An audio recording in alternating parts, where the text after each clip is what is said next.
नमस्कार मन गहनर कथा अकुआ कथार अध्याय को आपण मानक स्वागत।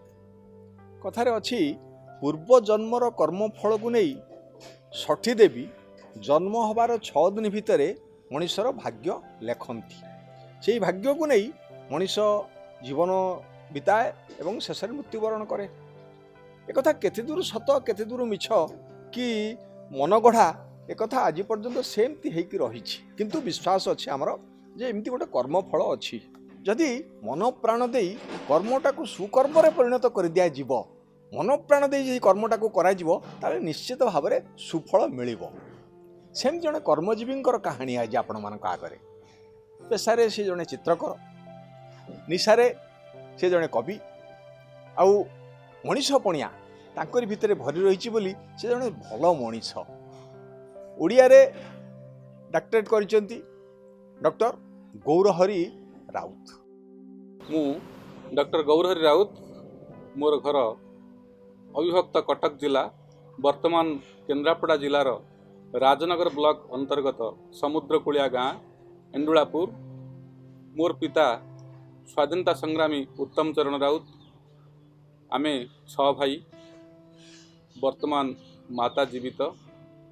विवाह परे मोर गोटे पुत्र दिव्यज्योति एवं मोर धर्मपत्नी साधना।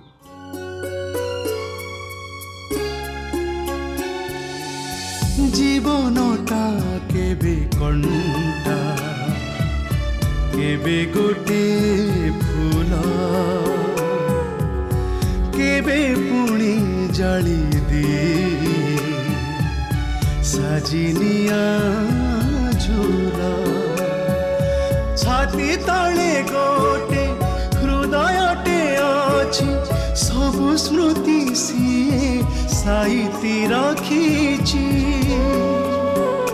आपणार लोक मिली गले कि से स्मृति पुणी बांटिबाकु चाहे लुह भी जानी रबता से तो अकुहा कथा से तो अकुहा कथा। तुलसी दुई पत्रु बासे ठीक सेमिति बासना होता गौरहरि पिला दिनरू जे सी जड़े कलाकार हेबे एवं चित्रकर हेबे। बड़ बापा नारायण राउत सी बटाली रे चित्र आंकती माटी रे कारुकार्य करती घोड़ा हाथी जगन्नाथ मूर्ति ये सब देखी भारी प्रभावित होते गौरहरि। प्राथमिक स्कूल रे महेश्वर पलई तांकर जने शिक्षक थिले गुरु महेश्वर पलई कि तांकर जो कलापटारे चित्र आंकती ताकू देखि आहुरी प्रभावित होते। सी कौन हाथ में केतबेले चखड़ी धरी कांथरे तो केतबेले अंगार धरी कांथरे तो केतबेले पेंसिल धरी कागज रे एमि सबले गाड़ीवा आरंभ करें चित्र करती। घरे किंतु कहीं पसंद करंतिनी कहीं सब बेले समस्ते कहती ये को धरिकी कौन मनीष पेट पोषिब ये चलिबो केमिति बड़ हेले करिवो कौन।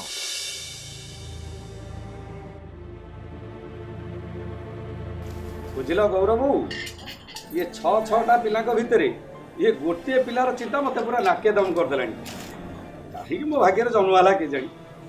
ओहो पिला बेले सब पिला एमती हुअती बड़ हेले बुझिला पिला हेले बदल जीवनी। पिला दिने आम देश चिंता करूँ केमी देश स्वाधीन हम इंग्रेज मैंने केमी देश छाड़ी जी आम से चिंता करूँ से स्वाधीनता संग्रामी हिसाब से आमको समस्त गाँव में मानती। आम ये गौरा अंगार धरिकी आता कांथ बड़ घर हो चल बदमाश पिला पाठ पढ़िबनु सब छेचड़ हबु चल चल जहाँ तो घरे करुच्ची मास्टर पाठ पढ़ेला बेले यार चित्र अंका चलती चित्र सब मो कान में बाजू। तमें जमा व्यस्त हुअनी पिला लोक ता बड़ा बापा ताको बेसी भल पाती से घरे जहाँ जहाँ सब करछंती से सब बेले देखुची ताको बेसी भल लागुची से बड़ हो गले बळे बदली जीवनी बदलिबो किछि बदलिबनी आज्ञा किछि बदलिबनी मु क्लास रे अंक पढ़ेला बेले ये बसिकी चित्र अंकन करूची ए देखंतु ए खाता देखंतु ए अंक परिवर्ते किमि सब चित्र अंकन करूची देखो देखो ये पिलार भविष्य कौन आपन निजे कहतु। अरे गौरव ए सब कौन है हाँ खाइबे नहीं पीबे नहीं सोइबे नहीं बही खाता काथा बड़ा किछि रखनु हैं कौन हो ହଉଛି ସବୁ? ସବୁ ସାର୍ ମାନଙ୍କର ଆହୁରି ଚିନ୍ତା ସେ ପାଠ ପଢୁନେ କି ପାଠ ଶୁଣୁନେ ଆଉ ସବୁବେଳେ ସାର୍ ମାନଙ୍କ ଦୋଷ ଦେଲେ ସାର୍ ମାନେ କ'ଣ କରିବେ? ନାଇଁ ନାଇଁ ମୁଁ ଆପଣଙ୍କୁ ଦୋଷ ଦଉନି ସାର୍, ସବୁ ଦୋଷ ମୋ ଭାଗ୍ୟର। ସାର୍ ବୁଝିଲେ, ଇଏ ପିଲାର ପାଠ ପଢ଼ିବାର ମୋଟେ ଇଚ୍ଛା ନାହିଁ। ଯଦି ସେ କେତେବେଳେ ରାଗିକିରି କହିବ ତାହେଲେ ଖଣ୍ଡେ ଦି ଖଣ୍ଡ ବହି ଧରିକି ବସିବ। ଆମେ ଯେତେବେଳେ ଘରୁ ବାହାରିଯିବୁ ତାର ଚାଲିଲା ଡିଆ ମାରିଲା। ଛି ଛି ଛି, ଇଏ ପାଠ ପଢ଼ିବ। ସାର୍ ଆପଣ ଯା, ମୁଁ ୟା କଥା ବୁଝୁଛି। ଠିକ ଅଛି ଆଜ୍ଞା, ମୁଁ ଆସୁଛି। ଆଜ୍ଞା ଶୁଣ, ଏଆଡ଼କୁ ଆସ, ଏଣିକି ଆ କଥା ଟିକେ ବୁଝ, ନହେଲେ ଏ ଦିନେ ଭିକ ମାଗିବ, ଭିକ ଦେଖିବ। ରୁହ। ପ୍ରାଥମିକ ଶିକ୍ଷା ପରେ ଗୌରହରି ଯେତେବେଳେ ହାଇସ୍କୁଲରେ ପଢ଼ିବାକୁ ଗଲେ ପୁଣି ସେ ପୁରୁଣା ଘଟଣାର ପୁନରାବୃତ୍ତି ହେଲା। ଚିତ୍ର ଆଙ୍କିବାରେ ମନ। ସାର୍ ମାନେ ବିରକ୍ତ ହେଲେ, ଆରେ ପାଠ ପଢ଼ୁଛୁ ତମେ ଡାକ୍ତର ହେବ, ଇଞ୍ଜିନିୟର ହେବ, ଚିତ୍ର କ'ଣ ମନ ପଳାଉଛି ସେଥିରେ ମୁଁ ଜାଣିପାରୁନି। ନା ନା, ସେ ଚିତ୍ରକୁ ଛାଡ଼, ପାଠ ପଢ଼। ପାଠ ପଢ଼ାରେ ସିନା ମନ ଦେବା ପାଇଁ କହିଲେ, ଗୌରହରି କିନ୍ତୁ ଲୁଚି ଲୁଚି ଚିତ୍ର ଆଙ୍କନ୍ତି। ଏମିତିକି ତାଙ୍କର ଯେଉଁ ଘରର ଢିଙ୍କିଶାଳ ଅଛି ସେଇଠି ମୂର୍ତ୍ତି ଗଢ଼ନ୍ତି। ତାଙ୍କର ପ୍ରଥମ ଷ୍ଟୁଡ଼ିଓ ହେଲା ଢିଙ୍କିଶାଳ। ସେ ଢିଙ୍କିଶାଳରୁ ସେ ଆରମ୍ଭ କରିଥିଲେ ତାଙ୍କର ଚିତ୍ର ଏବଂ ମାଟିର କାମ। ସେ ମାଟିର କାମ କରୁଥାନ୍ତି ଢିଙ୍କିଶାଳରେ, ଘର ଲୋକ ଡାକିଲେ ବି ସେ ଶୁଣିପାରନ୍ତିନି, ଏତେ ବିହୋଳ ହେଇଯାଇଥାନ୍ତି କାମ ଭିତରେ। ସେଦିନ ସେ ମୂର୍ତ୍ତି ତିଆରି କରୁଛନ୍ତି ଢିଙ୍କିଶାଳରେ, ବୋଉ ଡାକିଲେ,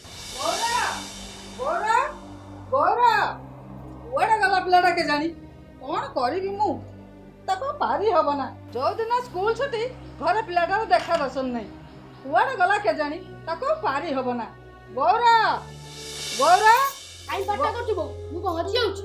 ଆରେ ହେ ଏଡ଼ାଇଲୁ, ଏଡ଼ା ତା ଭିତରେ କ'ଣ କରୁଥିଲୁ କିରେ? ହାଁ, ଆରେ ହେ, ତୁ ଗୋଡ଼ ହାତ କ'ଣ କାଦୁଅ? ମୂର୍ତ୍ତି ତିଆରି କରୁଥିଲୁ ନା କାଦୁଅରେ କଣ୍ଢେଇ ତିଆରି କରୁଥିଲୁ? ନାଇଁ ବୋଉ, ପୋଖରୀ କତିକି ଯାଇଥିଲି, କାଦୁଅରେ ପଡ଼ିଗଲି। ତୁ ଡାକିଲୁ ତ ଏ ଘରେ ଆସି ନୁଚିଥିଲି। ହଉ ଯା ଯା ଯା, ହାତ ଗୋଡ଼ ଧୋଇକି ଆସିବୁ, ଯା ଖାଇବା ହେଲା। ଭୋକରେ ମୁଁ ହଂସା ଉଡ଼ିଲେଣି, ସମସ୍ତେ ଖାଇସାରିଲେଣି, ତତେ ମୁଁ ଅପେକ୍ଷା କରି ବସିଛି, ବୁଝିଲୁ? ଯା ଗଲୁ, ଜଲ୍ଦି ଆସିବୁ। ମୁଁ ମାଟିରେ ବି କିଛି କିଛି ମୂର୍ତ୍ତି ତିଆରି କରୁଥିଲି। ମୁଁ ପୋଖରୀ କୂଳରୁ କାଦୁଅ ଆଣୁଥିଲି, କାଦୁଅ ଆଣି ସେଥିରେ ମୂର୍ତ୍ତି ଯେମିତି ଗଣେଶ ମୂର୍ତ୍ତି, ସରସ୍ୱତୀ ମୂର୍ତ୍ତି, ଆଉ ଶିବଙ୍କର ମୁଖା, ମଙ୍ଗଳା, ଏସବୁ ମୂର୍ତ୍ତି ମୁଁ ଆଙ୍କୁଥିଲି। ଏଇସବୁ ମୂର୍ତ୍ତି ଆଙ୍କିବା ପାଇଁ ଆମର ଗୋଟେ ଢିଙ୍କି ଘର ସେତେବେଳେ ଥିଲା। ସେତେବେଳେ ତ ହଲର ନଥିଲା, ଢିଙ୍କିରେ ଚାଉଳ କୁଟା ହେଉଥିଲା।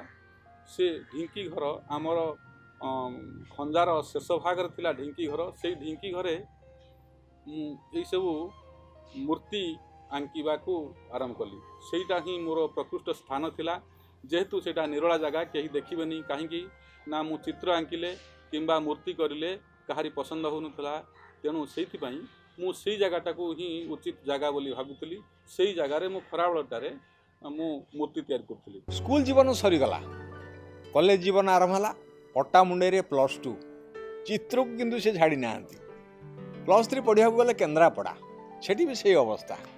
ସେଠି ସିନେମା ହଲ୍ ଯେହେତୁ ପାଖରେ ପାଖରେ ଅଛି, ଅମିତାଭ ବଚ୍ଚନ, ହେମା ମାଳିନୀ ଏମାନଙ୍କର ଫଟୋ ଦେଖି ତାକୁ ମଧ୍ୟ ଚିତ୍ର ଆଙ୍କିବାରେ ଲାଗିଲେ। ତା ଜୀବନର ଗୋଟେ ମୋଡ଼ ବଦଳିଗଲା ଯେଉଁଦିନ ଓଡ଼ିଆ ଡିପାର୍ଟମେଣ୍ଟର ହେଡ଼୍ ବ୍ରହ୍ମାନନ୍ଦ ସାର୍ଙ୍କ ସାଙ୍ଗରେ ଭେଟ ହେଲା। ବ୍ରହ୍ମାନନ୍ଦ ସାର୍ ଭଲ କବିତା ଲେଖନ୍ତି, ଜଣେ ଭଲ କବି ହିସାବରେ ମଧ୍ୟ ଗଣିତ। ତାଙ୍କ ସାଙ୍ଗରେ ଦେଖା ହେଲା ପରେ ତାଙ୍କ ଜୀବନରେ ଟିକେ ପରିବର୍ତ୍ତନ ଆସିଲା। ତଥାପି କିନ୍ତୁ ସେ ଚିତ୍ରକୁ ଛାଡ଼ି ନଥାନ୍ତି। ସେଦିନ ସାର୍, କାର୍ତ୍ତିକ ସାର୍ କ୍ଲାସ୍ କରୁଛନ୍ତି, ସିଏ କିନ୍ତୁ ଚିତ୍ର ଆଙ୍କି ଚାଲିଛନ୍ତି। କାର୍ତ୍ତିକ ସାର୍ଙ୍କ ନଜର ପଡ଼ିଲା, ପିଲାଟା ପାଠ ପଢ଼ାରେ ମନ ଦେଉନି, କ'ଣ କରୁଛି? ଦେଖିଲେ ଯେ ଚିତ୍ର ଫିତ୍ର ଆଙ୍କୁଛି, କିଛି କହିଲେନି। କ୍ଲାସ୍ ସରିଲା ପରେ ପାଖକୁ ଡାକିଲେ।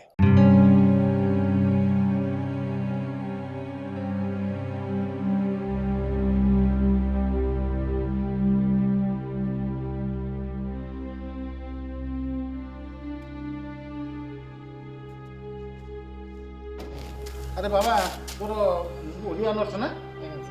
ଉପନ୍ୟାସ କ୍ଲାସ୍ରେ ମୁଁ ପଢ଼ଉଥିଲା ବେଳେ ସବୁ ପିଲା ମୋ କଥା ଶୁଣୁଥିଲେ, ତୁ ସେଠି ବସିକି କ'ଣ କରୁଥିଲୁ?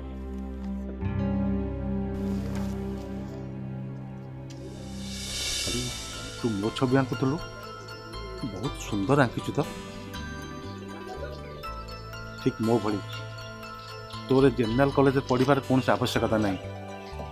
ତୁ ଏଇ ଲାଇନ୍ରେ ଯା, ନିଶ୍ଚିତ ଭାବରେ ଭବିଷ୍ୟତ ତୁ ଜଣେ ଭଲ ଆର୍ଟିଷ୍ଟ ହବୁ। ଯା। ସାର୍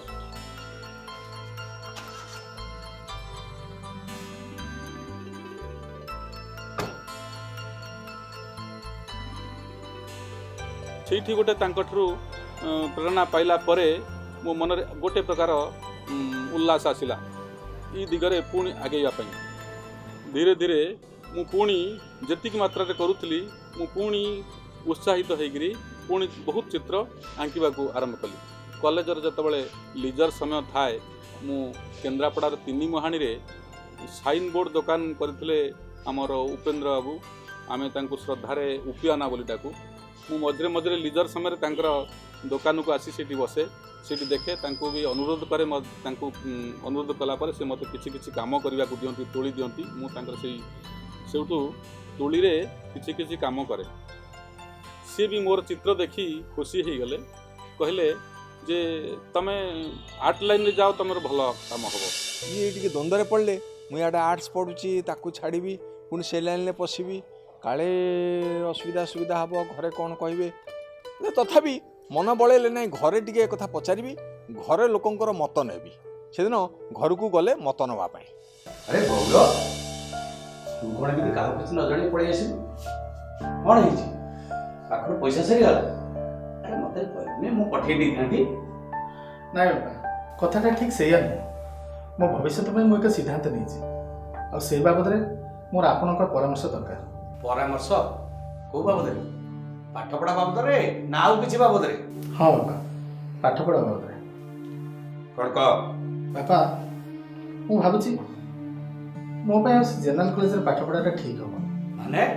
ବାପା, ମୁଁ ଏ ବାବଦରେ ସମସ୍ତଙ୍କୁ ପଚାରିଛି, ସମସ୍ତଙ୍କ ପରାମର୍ଶ ନେଇଛି। ଟିଚରଠୁ ଆରମ୍ଭ କରି ଆମର ଯେତିକି ଅଛନ୍ତି ଶୁଭାକାଂକ୍ଷୀ ସମସ୍ତଙ୍କୁ ମୁଁ ପଚାରିଛି। ସେମାନେ ସମସ୍ତେ କହିଲେ ତୁ ଯାହା ସିଦ୍ଧାନ୍ତ ନେଇଛୁ ସେଟା ଠିକ୍। କ'ଣ ସେ ସିଦ୍ଧାନ୍ତଟା ଶୁଣେ? ବାପା, ମୁଁ ଚିତ୍ରକରଟେ ହେବି। କ'ଣ ରାସ୍ତା କଡ଼ରେ ବସି ସାଇନି ବୋର୍ଡ ଲେଖିବୁ? ଓ ତୁ ବୁଝୁନୁ କାହିଁକି? ଏଇ ପାଠ ଭଳିଆ ସେ ପାଠରେ ବି ଭୁବନେଶ୍ୱର କଟକରେ ସବୁ ସୁବିଧା ଅଛି, ଏଥିରେ ପେଟ ପୋଷି ହବ। ହବ, କିନ୍ତୁ ତା ଅପେକ୍ଷା ଆଉ କାହା ବିଲରେ କାମ କଲେ ବରଂ ଭଲ ହବ। ମୁଣ୍ଡ ଠିକ୍ କରିକିରି ଯା, ମନ ଦେଇକି ତ ପାଠ ପଢ଼। ଆରେ ଜେନେରାଲ କଲେଜରେ ପାଠ ପଢ଼ି ଟିକେ ଆର୍ଟ୍ସ ପଢ଼ିଲେ କିଛି ନହେଲେ ତୁ ତ ଅଧ୍ୟାପକଟେ ହେଇପାରିବୁ, ମାଷ୍ଟରଟେ ହେଇପାରିବୁ। ଆରେ ସେଥିରେ ଭଲ ପେଟ ପୋଷି ହବ। ଯା, କିଛି ଆଡ଼ୁ ସାଡ଼ୁ ମୁଣ୍ଡରେ ନ ପଡ଼ି ଖାଇ ଦେଇକି 2ଟା କଲେଜ ଯା। ନାଇଁ ବାପା, ମୁଁ ସିଦ୍ଧାନ୍ତ ନେଇଛି, ମୁଁ ଆଉ ସେ ଜେନେରାଲ କଲେଜରେ ପାଠ ପଢ଼ିବି। ଯଦି ପଢ଼ିବି ସେ ଆର୍ଟ କଲେଜରେ ହିଁ ପଢ଼ିବି। ମାନେ? ଆରେ ମନ ବୁଝେଇ ଦେ, ବାପା ଯାହା କହୁଛନ୍ତି ମାନେ। ସ୍ୱାଧୀନତା ସଂଗ୍ରାମର ପୁଅ, ପାଠ ସାଠ ନ ପଢ଼ି ଏମିତି ରାସ୍ତା କଡ଼ରେ ବୁଲି ଭିକ ମାଗିବୁ, ଆମକୁ ଭଲ ଲାଗିବ କହନି ବାବା? ବୋଉ, ତୁ ଏମିତି କ'ଣ କହୁଛୁ? ତୋର ଯଦି କଥା ବିଶ୍ୱାସ ହଉନି, ମୁଁ ତମକୁ ଗୋଟେ ପ୍ରସ୍ତାବ ଦେବି, ମୋ କଥା ମାନିବ? କ'ଣ? ମୁଁ ଭାବୁଛି ତମର ଏ ଭିତରେ ସାମାନ୍ୟ ବି ଧାରଣା ନାହିଁ। କ'ଣ ପ୍ରସ୍ତାବ କହ? ଯଦି ମନକୁ ପାଇବ ତାହେଲେ ସନ୍ଧି କରିବା। ବାପା, ଆପଣ ଏମିତି କ'ଣ କହୁଛନ୍ତି? ଆଉ କେମିତି କହିବି? ଆରେ ତୁ ତ ବାପା କଥା ମାନିବୁ ନା ଆଉ କାହା କଥା ମାନିବୁ? ନାଇଁ ବାପା, ମୁଁ ଚିତ୍ରକରଟି ହେବି, ସେଇ ବାବଦରେ ମୁଁ ପାଠ ପଢ଼ିବି। ଯଦି ସେଥିରେ ଅସଫଳ ହୁଏ ସେଥିପାଇଁ ମୁଁ ଦାୟୀ ରହିବି, ଯଦି ସଫଳ ହୁଏ ସେଥିପାଇଁ ବି ମୁଁ ଦାୟୀ ରହିବି। ଆରେ ବାଜି କିଏ ଲଗାଏ? ବୋକା। ଯୁଧିଷ୍ଠିର ଭଳିଆ ମହାଜ୍ଞାନୀ ବାଜି ଲଗେଇଥିଲା ବୋଲି ମହାଭାରତ ଭଳିଆ ଯୁଦ୍ଧ ହେଇଥିଲା। ପାଠ ପଢ଼, ମନ ଦେଇ ପାଠ ପଢ଼, ଭବିଷ୍ୟତ ଗଢ଼। ନାଇଁ ବାପା, ମୁଁ ପାରିବିନି। ଘର ଆଉ ମୋ ଭିତରେ ବିଭିନ୍ନ ପ୍ରକାର ସମସ୍ୟା ଉଠିଲା। କୌଣସି ପ୍ରକାର ସେମାନେ ରାଜି ହେଲେ ନାହିଁ ଚିତ୍ର ପାଠ ପଢ଼ାଇବା ପାଇଁ। ଅଗତ୍ୟା ମୁଁ କ'ଣ କଲି ନା କେନ୍ଦ୍ରାପଡ଼ା କଲେଜରୁ CLC ନେଇ ଆସିଲି। କଲେଜ ଲିଭିଂ ସାର୍ଟିଫିକେଟ୍ ବାଧ୍ୟ ହେଇକି ନେଲି, କାହାରିକୁ ଜଣେଇ ନାହିଁ, କେହି ଜାଣିନାହାନ୍ତି। ମୁଁ ଯେତେବେଳେ କଲେଜ ଲିଭିଂ ପାଇଁ ମୋର ବିଭାଗୀୟ ମୁଖ୍ୟ ଅଧ୍ୟାପକ ବ୍ରହ୍ମାନ ଦାସଙ୍କୁ କହିଲି, ସିଏ ବି କହିଲେ ସେତେବେଳେ, କହିଲେ ଠିକ୍ ଅଛି ତମେ ଯିବ ଯେ, କିନ୍ତୁ ଅନ୍ତତଃ ତମେ ସ୍ନାତକ ଡିଗ୍ରୀଟା ହାସଲ କଲ, ଗ୍ରାଜୁଏସନଟା କମ୍ପ୍ଲିଟ୍ କର, ତାପରେ ତମେ ଯେଉଁ ଲାଇନ୍ରେ ଯାଉଛି ଯାଅ। ମୁଁ କହିଲି ସାର୍, ମୁଁ ଆଉ ମୋର ଧୈର୍ଯ୍ୟ ନାହିଁ ବା ପେସେନ୍ସ ନାହିଁ ଏ ଲାଇନ୍ରେ ଆଉ ପାଠ ପଢ଼ିବା ପାଇଁ, ବରଂ ମୁଁ ସେ ଲାଇନ୍ରେ ଗଲେ କିଛି କରିବି ବୋଲି ମୋର ବିଶ୍ୱାସ ଅଛି। ବ୍ରହ୍ମାନନ୍ଦ ସାର୍ ବହୁତ କନଭିନ୍ସ ହେଇଗଲେ, ସେତେବେଳେ ଖୁସି ହେଇଗଲେ। ମୋର ଯେତେବେଳେ ଦେଖିଲେ ଦୃଢ଼ ନିଶ୍ଚିତ ମୁଁ ହେଲି ସେଥିରେ, ମୁଁ ଯିବା ପାଇଁ ଗୋଟେ ପ୍ରକାର ମନ ଭିତରେ ସ୍ଥିର କରି ସାରିଛି। ଏଇଟା ଯେତେବେଳେ ସେ ଅନୁଭବ କଲେ ବହୁତ ଖୁସି ହେଇଗଲେ, କହିଲେ ହଉ ଠିକ୍ ଅଛି, ମୁଁ ଆଶା କରୁଛି ତୁମେ ଏ ଲାଇନ୍ରେ ଯାଅ, ଆଉ ମୁଁ ତୁମର ଦୃଢ଼ ମନୋବଳ ଦେଖି ମୁଁ ବୁଝିପାରୁଛି ତୁମେ ଏ ଲାଇନ୍ରେ ଗଲେ ନିଶ୍ଚିତ କିଛି କରିପାରିବ। TC ନେଇଗଲେ, ଯାଇକି ଆଡ଼ମିସନ୍ କରିବାକୁ ଗଲେ ଭୁବନେଶ୍ୱର ସ୍ଥିତ BK ଚାରୁକଳା ମହାବିଦ୍ୟାଳୟ। ସେଠି ପ୍ରବେଶିକା ପରୀକ୍ଷା ହେଲା, ସେ ପରୀକ୍ଷାରେ ସେ 3ୟ ନମ୍ବର ରଖିଲେ ଏବଂ ସେଇ କଲେଜରେ ଆଡ଼ମିସନ୍ କଲେ। ଯାହା ହଉ ଖୁସି ଲାଗିଲା ମୋତେ। जो स्वप्न नहीं आसती जो आशा भरोसा नहीं एत बाट आसती जहाँ हो स्वप्न मोर साकार होची या भाभी बहुत खुशी हो गली तापर मु घर को जनइली जे मु केन्द्रापड़ा कॉलेज रु कॉलेज लिविंग सर्टिफिकेट एक रकम नहीं आसी सारी एवं आर्ट कॉलेज रे पढ़िबार निशारे भुवनेश्वर आसी एवं भुवनेश्वर रे आर्ट कॉलेज रे पढ़िबा पई एडमिशन होबा पई जो दरकार जो सिलेक्शन से मु सिलेक्ट हो सारी घर लोक कहीदेला घर लोक तो असंतुष्ट थिले मोर आर्ट कॉलेज रे पढ़िबा को नहीं जहाँ हो से देखिले जे कौन करा जीवो से तो वर्तमान आर्ट कॉलेज रे पढ़िबा पाई गोटे प्रकार तार जिद्दीपणता भितर अच्छी ये भाव में जहाँ हो घरे खुशी नथिले भी से माने बाध्य हेले जे जने चाहूँगी गोटे जदि पिला तेणु से पढ़ू ये भाव में मु आर्ट कॉलेज रे पढ़िबा आरंभ कली आर्ट कॉलेज रे पढ़िबा भितर बहुत झड़झंझा आसी गोटे कथा कहबी गौर गोटे कहीं बहुत किसी कह आर्ट काम तो छाड़ गोटे कॉलेज तुम पढ़ुछ तुम सागर मुझे भी पढ़ुची तुम जहाँ आज कह मो कविता गोटे खोराक मु जाने तमे भल कविता लेख किंतु से विषय में मुझे कहबी मु आम पर्सनल मैटर रे कथा हेबाक चाहूँ अरे आम भीतर पर्सनल गोटे कौन सब तो ओपन किंतु आमକୁ तो पुणी गोटे कूलर लगे पड़ो अरे सहीटा तो मोर प्रतिज्ञा आर्टिस्ट हाँपी प्रतिज्ञा करी तुमको जीवन साथी करने मोर गोटे प्रतिज्ञा किंतु एटा केमती संभव मु तो किसी भाभी पारनी तमे राउत खंडायत आ मु ब्राह्मण तुम्हें शिक्षा दृष्टि शिल्पी दृष्टि मु जाने तमे बहुत महान तुम्हारा भविष्य भी उज्जवल किंतु जाति पाई आम घरे कौन राजी हेबे मो घरे परिस्थिति बस सैया ब्राह्मण झील को बोहू कर नवा आम घर कहीं राजी हे ताहले कौन प्रतिज्ञा पूरण हेबनी से विषय में चिंता करी कि जहाँ भी दुई परिवार भितर कथाटा जन देवा उचित साधना देवी आउ गौरहरि बाबू ये उभय गोटे क्लास रे पढ़ती गोटे विभाग रे गौर बाबूंकर कार्यकलाप तांको चित्र रे भारी प्रभावित होती साधना देवी दी जन भितर गोटे प्रेमर संपर्क गढ़ी उठे उभय उभय को चाहती एवं बाहवाप निष्पत्ति नियंती किंतु मझिरे पाचिरी ठिया हुए जातिभेद जातिअणा प्रथा को सामने रखी उभय व्यस्त हो पड़ती केमती आम मिसवा केमती बाहवा घर तो एक जनइया पड़ो गौर बाबू घरे जनइया आसती घर को एवं से दिन बो पाखे एक कहती बो तू बापा को से कथा पचार साधना कथा तापर पचारिबो बापा कौन कहले एया तो हाँ सेटा तो स्वाभाविक कथा अरे तू तो इच्छा पाठ पढ़िलु आमे ताको माने नबाको बाध्य हेलु तापर तो इच्छा तू बाहाबो आको आमे मानेबो ए की कथा असंभव शुण बाबू तुम जोटा असंभव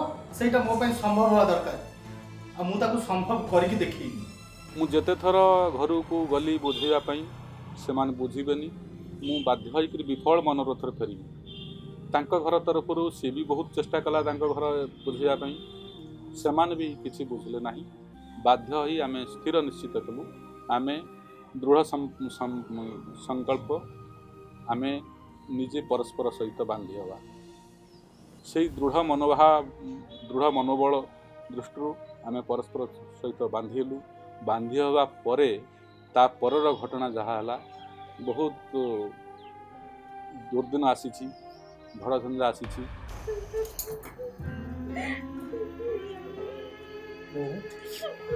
तू कांदुचु कहीं कांदुचु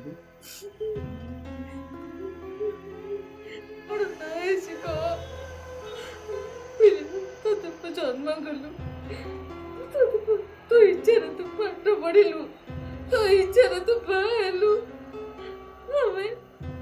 हमें बापा माँ दीटा कौन पाइलु को जवाब दे कौन न पाई गौरव ये घरे अन्ना मैंने तुमको कौन न देइछंती आ कौन तुम अभाव रही गला अभाव कथा पचारुछ अभाव कौन अभाव तुम जाने ना आरे अभाव घर दुख दउची आरे अभाव अवश्य बाप माँ मैंने पिला जन्म करथांती କିଛି ଆଶା ରଖିଥାନ୍ତି ସେଥିରେ ପିଲାମାନଙ୍କର କିଛି ଭୁଲ ନଥାଏ। ସବୁ ଦୋଷ ଆମ ଭଳି ବାପା ମା ମାନଙ୍କର। କାହିଁକି ଜାଣିଛ, ଯେଉଁ ଗଛ ଫଳ ନ ଫଳିଲା ତାକୁ ଅଲଗା କାମରେ ଲଗେଇ ଦିଅନ୍ତି, ଯେମିତି ବୋଇତି କଖାରୁ ଡଙ୍କା ଭଳି ତାକୁ ଛିଣ୍ଡେଇ ଖାଇଦିଅନ୍ତି। ବାପା ଯଦି କିଛି ଭୁଲ କରିଛି ସେଥିରେ କ୍ଷମା କରିଦିଅନ୍ତୁ। ମୋ ଜିଦିରେ ମୁଁ ପାଠ ପଢ଼ିଛି, ବାହା ହେଇଛି। ମୁଁ ତ ଆପଣଙ୍କ ଆତ୍ମସମ୍ମାନ ରଖିଛି। ଆପଣ ଚାହିଁଥିଲେ ମୁଁ ଜେନେରାଲ କଲେଜରେ ପାଠ ପଢ଼େ, ମୁଁ ଓଡ଼ିଆରେ ପାଠ ପଢ଼ି MA କରି ଡକ୍ଟରେଟ୍ କରିଛି। ଆପଣଙ୍କ ପୁଅ ନା ଏବେ ଦେଶ ବିଦେଶରେ ପଢ଼ୁଛି, ଏଥିରେ କ'ଣ ଆପଣ ଖୁସି ନୁହଁ ବାପା? ହଁ, ମୁଁ ଜାଣେ ସ୍ୱାଧୀନତା ପାଇଁ ସଂଘର୍ଷର ଖୁସି ଆଉ ସ୍ୱାଧୀନତା ପରର ଖୁସି ଏ ଦୁଇଟା ଭିନ୍ନ। ତୁ ନାଁ କମେଇଛୁ, ତୋ ପାଇଁ ମୁଁ ଆଜି ଗର୍ବିତ। ମୁଁ ବହୁତ ଖୁସି, ମୁଁ ବହୁତ ଖୁସି। ସତରେ ତୁ ଜଣେ ପ୍ରଖ୍ୟାତ କଳାକାର। ଚାଲ।